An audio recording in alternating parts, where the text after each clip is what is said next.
Well, Christmas shopping is in full swing, but before you buy that hot ticket item, there are some things that you really need to know to make sure it is safe for your child. Well, WATE6 on your side anchor Lori Tucker has more in tonight's Caring for Our Kids. All right, thank you, Kristen. You know, that's right. Among the most common injuries seen in children this time of year is choking. And so joining us now is Dr. Katie Stordahl with Children's Hospital. Thank you so much for being here. Let's go ahead and walk through how we can tell what can be a choking hazard for our child. A good rule of thumb is if something will fit through a toilet paper roll holder, like this small ball that came from a Nerf gun, it's too small to be around your child.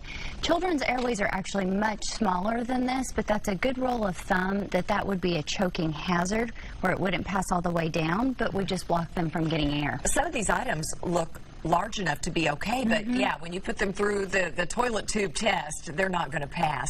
Let's talk about some of the other dangers that we may not think about, and you've got them right here. Right. With many small toys, this is a small light-up Christmas tree, and on the bottom of it where you turn it on, button batteries can come out. And those are so small, you wouldn't think it would be a problem, but... Right. They're tiny, but these can actually burn the esophagus and the lining of the stomach. They're very concerning, and so if someone is concerned that their child has ingested one of these, they actually need to come to the emergency room immediately. How do you treat something like that? Well, we have to take it out, and in the ER, we wouldn't do that. We would either call one of the surgeons or one of our gastroenterologists who would scope the child to take it out.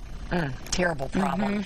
We have some other things here. We have, you know, these little mini toys that you see me holding, all these different things. These tiny little magnets and erasers and things like that. Yes, and magnets are something to really think about at this time of year because they're on so many small toys and they're inside of the cards that open that produce music. So you have to think about that because one magnet isn't going to harm your child, but if your child takes one or more magnets, those can actually pull the lining of the stomach together or portions of the intestine together and be life-threatening. We've heard some cases of that, and it is horrendous. It so absolutely we've got is. to avoid that. And when you get those cards, they don't have age-appropriate on them, so you just don't know. So just keep them away from your kids. Okay, you see this beautiful poinsettia here.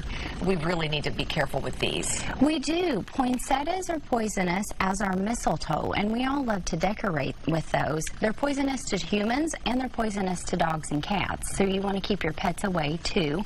They're not going to kill children, but they can cause a lot of GI upset with nausea and vomiting and diarrhea, and that would be something that if you're worried your child has taken some poinsettia, some holly, or some mistletoe, to call a poison control center or come into the ER. Well, and they're so pretty, too. They're beautiful to have out.